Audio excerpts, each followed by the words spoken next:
할렐루야. 우리의 시간 속에서 언제나 함께 하시고 성실하신 영원하신 그 하나님을 찬양합니다. 22년 새해가 시작된 지 얼마 안 된 것 같은데 벌써 1월 달에 3분의 1이 지나가고 있습니다. 시간이 참 빨리 지나가는 것 같아요. 오늘은 그래서 여러분들과 이 시간에 대한 이야기로 말씀을 조금 나눠보려고 합니다. 우리는 먼저 이 시간에 대한 어떤 고정관념이 있습니다. 지금이 이제 11시 20분이고 여러분들 머릿속에는 아마 12시가 되면은 목사님이 예배를 끝내실 거야 라는 생각을 갖고 있을 겁니다. 제가 갑자기 은혜를 받아서 하나님 주시는 마음이 있어서 마음껏 설교를 하고 12시를 넘어가게 되면 여러분들이 불안해지죠. 왜 자꾸 길어지지? 그런 정해진 시간에 대한 개념이 있고 그게 막 틀어지게 되면은 불안한 마음이 생기게 되죠. 우리의 기준에서 어떤 절대적인 그런 것들이 있습니다. 어떤 일이 있어도 정해진 대로 움직이는 그런 개념들이 굳어져 있는 것들이 있죠. 그래서 아마 남성분들은 그런 이야기 많이 하셨겠지만 군대에서 이런 이야기 있지 않습니까? 거꾸로 매달아도 국방부 시계는 돌아간다 라는 말이 있습니다. 그런데 언제나 이렇게 1초가 60번 쌓여서 1분이 되고 이 1분이 또 60번 쌓여서 1시간이 되고 1시간이 또 24번 쌓여서 하루가 되고 그 하루가 30번 내지는 31번 쌓여서 한 달이 되고 한 달이 12번 쌓여서 1년이 되는 이 정해진 어떤 그런 시간의 개념들이 항상 우리에게 똑같이 적용되지는 않는 것 같습니다. 물론 정해진 시간은 물리적인 그런 상황에서는 항상 진행되고 있지만 우리가 받아들이는 시간에 대한 어떤 느낌은 사실은 엿가락 늘어나듯이 늘어날 때도 있고 어떤 때는 정말 눈 깜짝할 새와 같은 지나가는 찰나의 순간처럼 그런 시간들도 있죠. 그래서 단지 이렇게 시계에 표현되는 숫자의 개념을 넘어서는 또 다른 시간의 개념이 있다라는 것을 우리는 또 기억해야 됩니다. 여러분 한번 뜨거운 냄비에 손을 얹고 있다고 한번 생각해 보십시오. 아주 짧은 2초, 3초의 시간이라고 할지라도 그 뜨거움 때문에 그 시간은 굉장히 길게 느껴질 것입니다. 반면에요, 즐거워하는 일을 하거나 아니면 사랑하는 사람과 함께 있을 때에는 아마 며칠이 지나도 몇 시간이 지나도 그 시간이 짧게만 느껴질 것입니다. 이렇게 시간이라는 것은 정해진 개념에 따라서 일률적으로 진행되는 것들도 있지만 때로는 그것이 상황에 따라서 전혀 다른 길이로 우리에게 받아들여질 때가 있는 것이죠. 그렇다면 하나님의 시간은 우리에게 어떻게 받아들여질까요? 오늘은 이 이야기를 해보려고 합니다. 오늘 본문을 보니까 예수님도 이 시간에 대해서 말씀을 하십니다. 세례 요한이 헤롯 왕에게 붙들려 가고요. 예수님은 갈릴리에 오셔서 복음을 전하기 시작하시면서 15절에서 이렇게 말씀하시죠. 때가 찼다라고 말씀하십니다. 이제 이 땅에 오셔서 복음을 전하시는 공생애의 사역을 시작하는 그런 주님의 외침이지요. 주님께서 여기에서 때가 찼다라고 말씀하실 때는 목욕탕에 가서 해결해야 되는 그 때가 아니라는 걸 여러분들은 잘 아실 겁니다. 이 때는 시간의 개념인데요. 신약 성경에 기록되어 있는 헬라어에서 이 때를 표현하는 단어는 여러분들이 많이 들어보셨을 텐데 카이로스라는 헬라어를 사용하고 있습니다. 그런데 이 카이로스라는 말은 원래는 그리스 신화에 등장하는 신의 이름이기도 합니다. 이 신은 여러분들이 보시는 것처럼 기회의 신이기도 하고요. 시간의 신이기도 하고요. 행운의 신으로 불리워지고 있습니다. 사실은 존재하지 않는 신인데 그리스 지역에서 사람들의 상상에 의해서 만들어진 신이죠. 그러다 보니까 사람들이 상상으로 이 신의 모습을 지금 보시는 그림처럼 그려내고 있습니다. 사람들이 상상해낸 이 카이로스의 외모는요, 지금 그림에서 보시듯이 아주 독특합니다. 우선은 앞머리는 숱이 굉장히 많습니다. 그래서 얼굴을 가릴 정도인데 반면에 뒤통수는 아무것도 없습니다. 그리고 어깨와 발 뒤꿈치에는 작은 날개도 달려 있죠. 사람들이 카이로스의 모습을 이렇게 묘사한 데는 몇 가지 이유가 있다고 합니다. 일단은 실오라기 하나도 걸치지 않고 있는 참 민망한 모습이죠. 여러분 길거리에 누가 이런 모습으로 나선다고 생각해 보세요.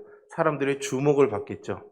사람들의 눈에는 잘 띄는데 문제는 앞머리카락이 길어서 얼굴을 가리니 누군지는 알아볼 수가 없는 겁니다. 쉽게 알아보지를 못하는 거죠. 그래서 대부분은 안타깝지만 지나친 다음에야 그를 알아차리게 됩니다. 그래서 지나치는 그 순간 그를 알아보고 붙잡으려고 하지만 이 옷을 안 입고 있으니 잡을 옷도 없고 뭐라도 잡아야겠습니까? 머리채라도 잡아야 되는데 머리가 없으니 잡을 길이 없겠죠. 게다가 그림 한 번만 더 보여주세요. 어깨와 발 뒤꿈치에는 뭐가 달려 있습니까? 날개가 달려 있으니 한번 그 손에서 벗어나게 되면은 바람처럼 사라져버리고 마는 거죠. 한번 지나쳐버린 기회나 지나가버린 그 시간은 다시 잡을 수 없다라는 교훈을 사람들이 아주 재미있게 이 그림으로 표현하고 있는 셈이죠. 그래서인지요, 사람들은 저마다 이렇게 찰나처럼 지나쳐가는 카이로스를 붙잡으려고 애씁니다. 그런 것은 우리의 삶에 여러 가지가 있겠죠. 사람마다 다 다를 것이라 생각이 됩니다. 어떤 이에게는 대학을 합격하는 것일 수도 있겠고요. 또 직장에 들어가거나 좋은 집을 장만하게 되는 그런 순간일 수도 있을 것입니다. 아니면 사랑에 빠질 만한 운명적인 상대를 만난다던가 혹은 정말로 고생하던 삶에 해가 쨍 하고 들 만한 인생 역전의 기회일 수도 있겠죠. 성도인 우리의 카이로스는 그러면 어느 순간일까요? 아마도 주님이 말씀하셨던 하나님의 나라가 나의 삶에 이루어지는 그날, 그 시간에 있을 거라는 생각이 듭니다. 하지만 무엇이 되었건 한 가지 질문이 떠오르는데요. 대체 그 날이 언제 오는가라는 질문으로 이어지게 됩니다. 그 날을 알 수만 있다면 민머리인 카이로스의 앞머리라도 냉큼 붙잡을 수 있을 텐데 말이죠. 요나서에 가서 보시면은 이 기회를 잡은 사람들의 이야기가 나옵니다. 근데 그들은 이방인들이었습니다. 그런데 하나님께서 이 이방인들을 위해서 한 선지자를 부르시죠. 이스라엘도 아닌, 그것도 자기의 민족을 멸망시켰던 이방 나라 아수르에게 말씀을 전하기 위해 부름받은 특별한 선지자가 있었는데 누굴까요? 나입니다. 요나이지요. 말씀에 따르면 하나님께서 그에게 아수르에서 가장 큰 도시였던 니느웨라는 곳에 가서 말씀을 전하라고 하십니다. 그런데 요나는요, 그러고 싶은 생각이 1도 들지 않습니다. 왜 그럴까요? 원수 같은 존재였거든요. 자기들을 괴롭히던 사람들이었거든요. 불의한 사람들이었으니 그들은 하나님의 구원이 아니라 하나님의 멸망과 심판을 받아야 마땅한 사람들이라고 요나는 생각했기 때문입니다. 그래서 요나는 하나님께서 선지자들을 보내시는 것은, 그래서 그들로 하여금 심판과 멸망의 예언을 전하시는 것은 사실은 그렇게 멸망시키려고 심판하려고 하시는 것이 아니라 그 이야기를 듣고 사람들을 돌이켜서 그들을 살리고 싶어 한다는 사실을 잘 알고 있었습니다. 그러니 원수 같은 니느웨 사람들이 구원받는 것을 그가 달가워할 리가 없겠죠. 그리고 정말로 그들이 그 하나님의 뜻대로 용서라도 받게 된다면은 자기는 가서 너희들 망할 거야, 심판당할 거야 라고 예언해야 되는데 결국 그들이 그 심판을 받지 않으면 자기는 정말로 엉터리 예언자가 되는 겁니다. 거짓말을 하는 선지자가 될 수도 있다라는 것이죠. 원수 같은 니느웨가 망하지 않고 심판할 길을 가르쳐 준다는 것이 요나에게는 여간 마뜩치가 않습니다. 그리고 무엇보다도 하나님께서 이 니느웨를 심판하시지 않고 용서해 주신다는 것 그 자체가 요나가 아는 공의로운 하나님이라는 부분에서는 맞지가 않는 거죠. 공의로우신 하나님이시라면 불의한 자들을 마땅히 심판하셔야 되는데 말입니다. 하나님마저도 그런 불의함과 그런 죄악을 징벌하지 않으시고 폭력과 억압을 묵과하신다면은 도대체 이 악인이 득세하며 의인들을 괴롭히는 이 땅에서 과연 어디에 소망을 둘 수 있겠습니까? 죄에 대한 정당한 값을 치르도록 불의한 역사에 개입하시는 하나님이야말로 공의의 하나님이라고 요나는 생각하고 있었습니다. 그래서 요나는 그런 하나님의 명령을 듣기 싫었습니다. 그래서 유다와 반대로 제일 먼 곳인 다시스를 향하는 배에 오르게 되죠. 하지만 그렇다고 해서 하나님의 낯을 피할 수는 없습니다. 하나님을 피해 요나가 숨어들었던 배가 풍랑을 만나게 되죠. 배 안에 있던 사람들이 다 죽게 됩니다. 그래서 제비뽑기를 하는데 제비 뽑아서 이 문제의 원인으로 요나가 지목됩니다. 이 모든 일들이 다 자기 때문이라고 제비뽑기를 통해서 드러나게 되자 요나는 뱃사람들에게 이렇게 말합니다. 자기를 차라리 바다에 던지라고 말이죠. 여러분, 이 요나의 말이 여러분들에게는 어떻게 느껴지십니까? 뉘우치는 말로 들려지십니까? 아니면 오기 부리는 것으로 들려지십니까? 저는 후자의 느낌이 더 강했습니다. 차라리 내가 여기서 그냥 바다에 죽는 게 낫지 여기서 회개하고 니느웨로는 가고 싶지 않다라는 거예요. 풍랑 속에서 어찌 보면 아주 극적인 뉘우침과 반전으로 니느웨를 향해서 열망을 가지고 달려갈 요나를 기대했던 우리를 굉장히 멋쩍게 만드는 하나님을 향한 요나의 이 오기가 참 단호해 보이기도 합니다. 어찌됐든 간에 이 요나가 우여곡절 끝에 결국에는 니느웨에 가게 됩니다. 하지만 여전히 그의 마음은 차갑기만 해요. 성읍이 이 니느웨라는 사흘 동안을 걸어 다녀야 다 돌아볼 수 있을 만큼 아주 큰 성읍이었는데요. 요나는 이 니느웨를 하루 만에 다니면서 말씀을 전합니다. 왜 그랬을까요? 대충 다닌 겁니다. 꼼꼼히 다 돌아다녀야 되는데 희망리 골목골목 구석구석 다 집을 찾아다니며 문 두드리며 얘기해야 되는데 그냥 중앙로 찻길로 가면서 이러고 훅 지나가 버린 겁니다. 그러니 하루 만에 다 끝날 수가 있었던 거죠. 거기다가 요나가 한 이 설교도 아주 짧습니다. 히브리어로 단지 딱 5단어밖에 되지 않아요. 요나서 2장 4절의 말씀인데요. 40일이 지나면 니느웨가 무너지리라 이 말만 하고 다닌 겁니다. 무엇 때문에 망하게 되었는지 어떻게 해야 되는지 아무런 언급도 없이 그저 너희는 망할 거야 라는 말만 외치고 다녔습니다. 아마도 큰 소리로 하지 않았을 것 같아요. 망할 거야. 망해. 뭐 이렇게 잘 못 알아듣게 이렇게 말하지 않았을까 싶습니다. 그러면서 속으로 그랬겠죠. 누구든지 제발 듣지 마라. 듣지 마라. 이러면서 다니지 않았을까요? 정말로 이 말을 하고 싶지 않은 맞듣지 않은 요나의 마음이 고스란히 담겨져 있습니다. 그런데요, 참 놀랍죠? 그런 불성실한 선지자의 짧은 설교에도 불구하고 니느웨 성읍 안에 있던 왕을 비롯한 사람들, 심지어는 짐승들까지 모두가 굵은 베옷을 입고 한마음이 되어서 회개하기 시작합니다. 요나가 적잖이 당황했을 것 같아요. 이방인들이 회개하고 하나님은 뜻을 돌이키시고 심판을 거두십니다. 이게 은혜의 입장에서 보면 이만한 해피엔딩이 또 어디 있겠습니까? 요나의 사역은 아주 대성공이라고 말할 수가 있겠죠.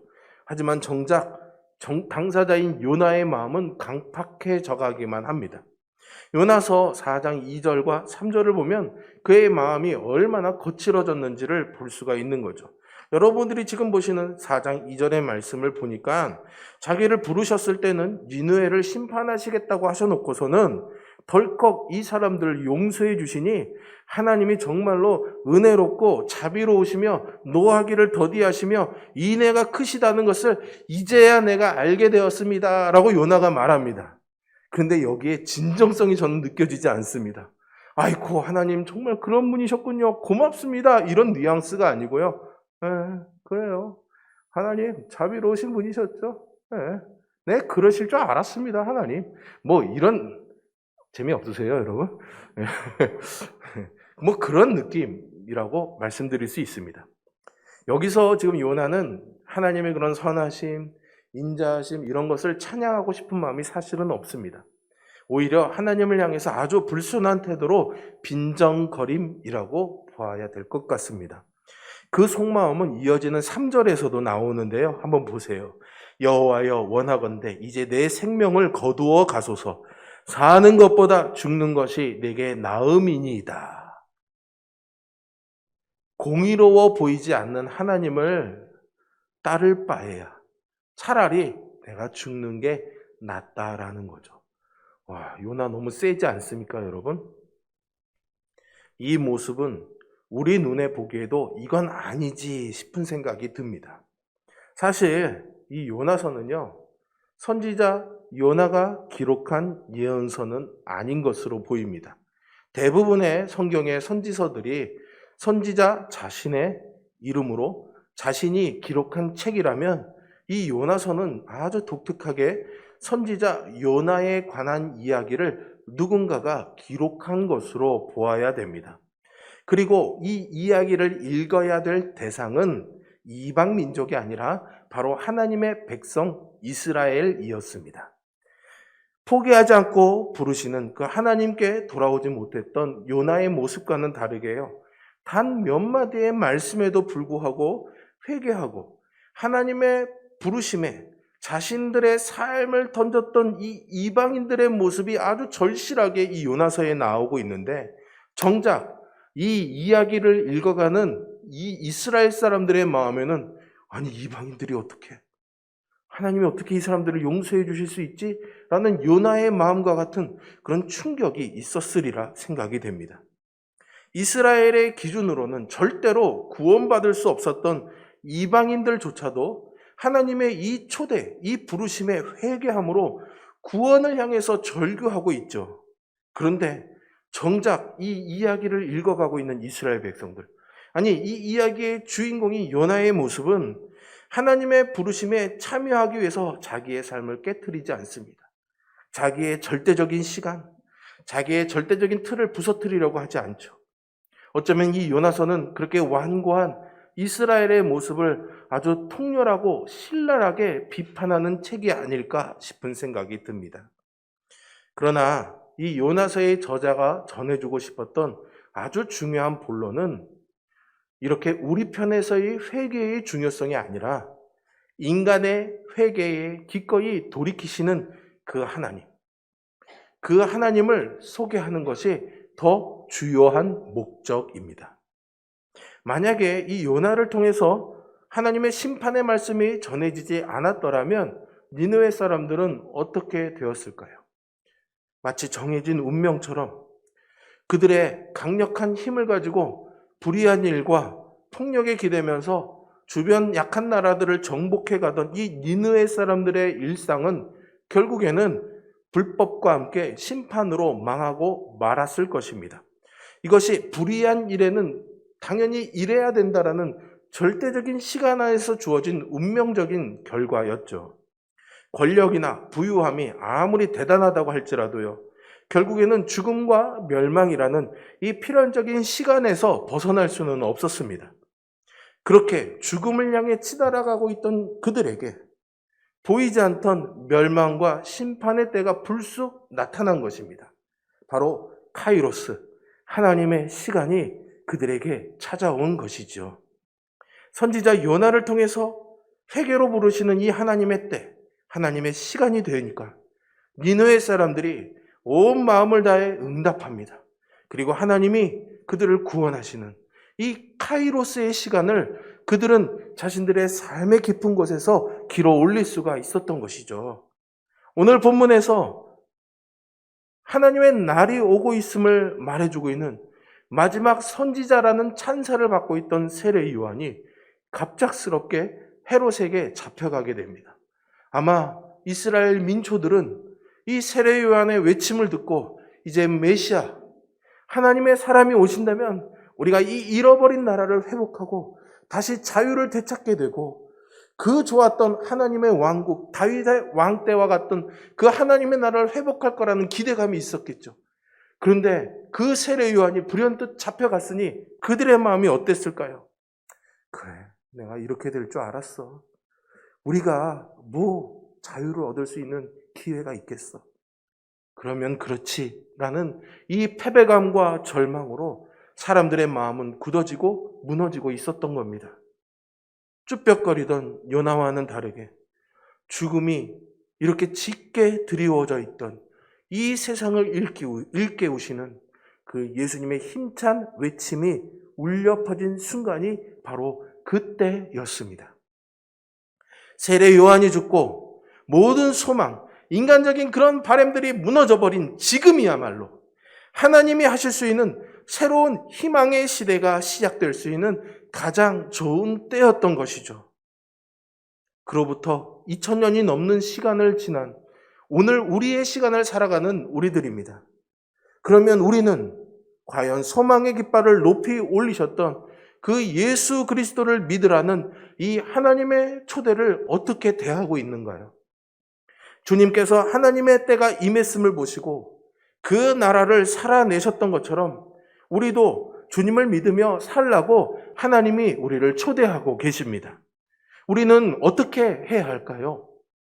이 질문에 대한 마가의 답변은 17절에 베드로와 안드레를 향해서 나를 따라오너라 라고 부르셨던 그 주님의 부르심과 18절에 이 부르심이 이어지는 곧 그물을 버려두고 따르는 그들의 행동 안에 담겨져 있습니다.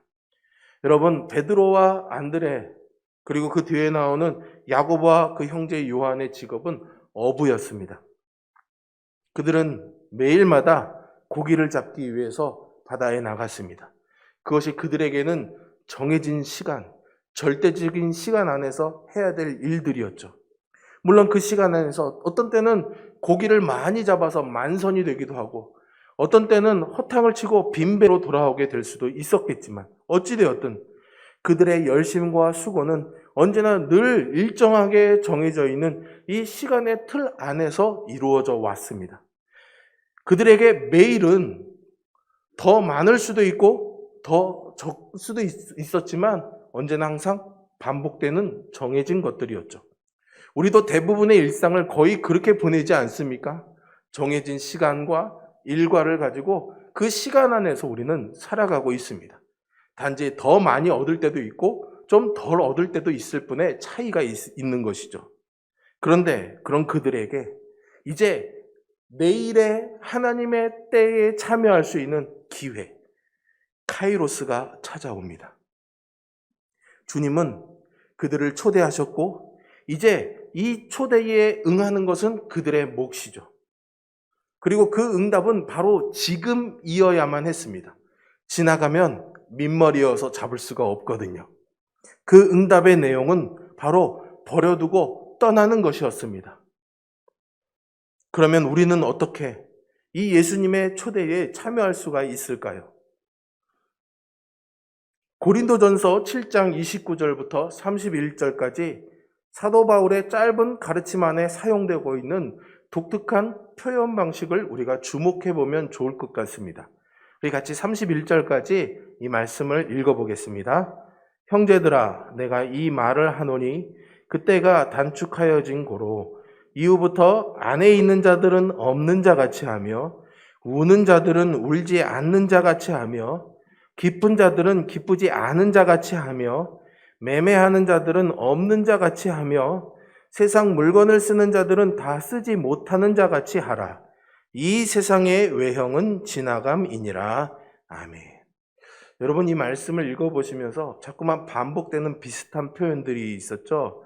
헬라어로는 호스메라는 표현이 아주 자주 등장하는데요. 뭐뭐 하지 않은 것처럼 이라는 이 표현을 계속해서 바울은 쓰고 있습니다. 아내가 있지만 없는 자처럼, 우는 자는 울지 않는 것처럼, 기쁜 자들은 기쁘지 않은 것처럼, 없는 자나 다 쓰지 못하는 자처럼 살라는 것인데 이것은 마치 가식적인 삶을 살라는 그런 의미로 받아들일 수는 없습니다. 나를 따르라는 이 예수님의 초대에 생계의 절대적 수단이었던 그물, 그것을 버렸던 예수님의 제자들처럼 살라는 뜻이죠. 우리에게도 각자의 그물이 있습니다. 베드로와 안드레, 야고보와 요한에게는 이 그물은 절대적이었습니다. 이것을 놓게 되는 순간 그들은 살 방법이 없죠. 그물은 그들에게 생명 같은 존재였습니다. 우리에게도 놓지 못하는 그물들이 각각 다 있습니다. 이래야 하지. 저래야 되는데. 이만큼은 있어야 되는 거 아니야? 이거 없으면 안 돼. 라며 정해져 있는 시간에 묶여져 있는 우리의 그물이 있는 것이죠. 그런데 주님이 우리를 부르시는 것은 우리에게 그것을 내려놓고 카이로스, 하나님의 때를 잡으라는 초대인 것입니다. 그런 초대에 응답하는 사람은 바울이 말한 것처럼 살아가게 되는 겁니다. 있으나 없는 것처럼, 없으나 있는 것처럼, 있어도 자랑하지 않고, 없어도 주눅들지 않고 풍성한 자유 안에서 살아가게 될 줄로 믿습니다. 그 절대적 기준이 조금 전에 읽은 31절 후반에 있습니다. 이 세상의 외형은 지나감이니라. 이 바울의 말에 담겨져 있는 거죠. 우리 눈에는 꼭 있어야 되는 것 같고, 없으면 안 되는 것 같고, 지켜져야만 되는 것 같고, 무너지면 안 되는 것 같은 것들이 있죠. 그런데 그것들은 영원하지 않다는 겁니다. 다 지나가는 것인데 우리는 지나가고 사라져버릴 것을 영원한 것처럼 붙잡으려는 어리석은 태도를 붙잡고 있다라는 것이죠. 우리는 그렇게 절대화하고 있는, 절대로 놓지 못하는 그것을 놓지 못하고 주님의 초대를 가벼이 여기는 그런 그릇된 마음을 버리고 이제 떠나야 합니다. 여러분, 어떤 마음으로 지금의 처지와 상황을 카이로스, 의미 있는 기회의 시간으로 만들어 가느냐가 아주 중요합니다. 멸망이라는 죽음으로 정해진 그 시간을 향해 가는 우리를 구원하시려고요. 주님이 지금 우리를 초대하고 계십니다. 그런데 우리는 여전히 그 많은 날들을, 그 주님의 초대가 여전히 우리에게 던져지고 있음에도 불구하고 그 주님의 말씀을 허투루 지나쳐 왔습니다. 들려진 말씀에 응답하기를 주저하고 가슴을 때리는 말씀이 있음에도 불구하고 그것을 불편해하기도 하고 지금 버리고 떠나라는 그 주님의 초대를 시큰둥하게 여기기도 했죠. 그리고 늘 저 사람은 왜 저렇게 살아야 돼? 왜 저 사람은 저 모양이지? 라는 요나의 퉁명거림만 남아있을 뿐입니다. 모든 것들을 너무나 당연하게 여기며 사는 우리의 불평들이 있는 것이죠. 하지만 그 불평들 앞에서 우리는 정작 왜라는 질문 앞에서는 아무런 답을 찾을 수가 없습니다. 여러분, 왜 사십니까? 여러분, 우리가 왜 구원받죠? 여러분들은 왜 믿고 계십니까? 아니, 우리는 왜 믿을 수가 있는 걸까요? 왜 우리는 이 절망의 시대에 하나님 앞에 선 사람들이 되었는지 우리는 설명할 수가 없습니다. 생각해 보세요.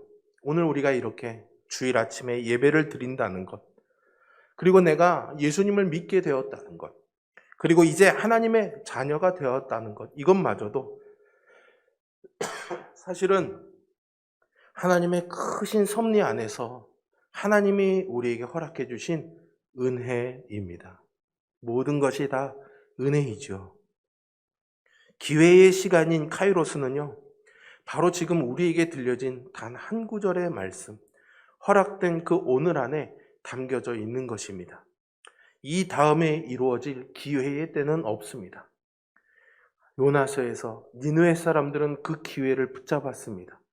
그래서 요나가 그렇게 미워했던, 너무나 당연하게도 하나님의 구원을 바랄 수 없던 그들의 삶이 구원받을 수가 있었던 것이죠. 짧은 한마디에도 그들이 그 말씀을 붙잡고 하나님의 초대에 응답했기 때문에 그들에게 상상할 수 없었던 하나님의 용서가 임했던 것입니다. 바로 지금 그 초대에 응답하며 주님을 향해서 회개하며 사는 이들을 향해서 기꺼이 그 뜻을 돌이키시는 하나님은 니느웨에만 계신 것이 아니라 오늘 이 자리 홍천성결교회에, 그리고 여러분들의 삶에도 함께하고 계심을 기억하시기를 바랍니다. 예수님의 제자들은 그 부르심에 자신들이 절대 놓을 수 없는 그물을 버리는 용기를 택했습니다. 사람들이 어리석다고 도대체 어떻게 하려고 그러냐고 수많은 이야기들을 했겠죠. 그러나 그들은 그 말을 마음에 두지 않았습니다. 나를 따르라는 주님의 말씀만을 마음에 담았던 것이죠. 여러분, 그것이 이 유한한 시간 속에서 우리가 살아가면서 하나님의 시간, 영원의 시간을 길어 올리며 사는 길입니다. 그리고 그 안에는 우리가 그 그물을 잡고 있던 손에 힘을 풀게 되는 순간, 우리가 어떻게든 우리의 손 위에 많은 것들을 올려놓으려고 애썼던 그 노력들을 내려놓게 되는 순간, 빈손인 것 같은 우리의 손에, 빈 마음인 것 같은 우리의 마음에 영원하시고 풍성하신 하나님의 것들이 채워지리라 저는 믿습니다. 우리 모두가 그렇게 하나님의 시간 안에 살아갈 수 있기를 주님의 이름으로 축복합니다. 기도하겠습니다.